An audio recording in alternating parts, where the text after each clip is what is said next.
Summer is here, and that means your family might go swimming in lakes or rivers to beat the heat. And yes, your pets too. But before you or your pet jump in, listen up. State officials and pet owners have issued warnings over the years about blue-green algae blooms after dogs died from suspected poisoning. So let's verify. Is some blue-green algae toxic to pets?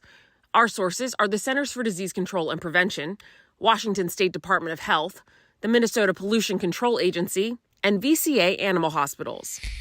If you see a body of water that appears to have green paint or pea soup floating on top, that is likely cyanobacteria, also known as blue-green algae.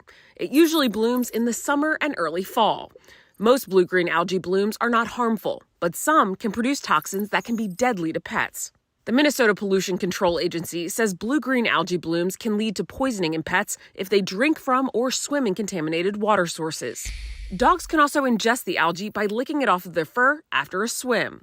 The CDC says animals can die within hours to days of swallowing those toxins. So we can verify, yes, some blue-green algae is toxic to pets. So how can you tell if a blue-green algae bloom is toxic? You can't.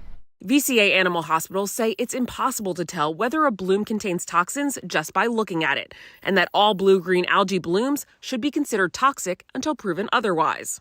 So be vigilant. Don't allow pets to drink from water that has bluish-green scum on the surface or around the edges. And if you think your pet swam in water with blue-green algae, make sure to rinse them thoroughly with clean water afterward and contact a vet immediately. Those blooms can also affect you.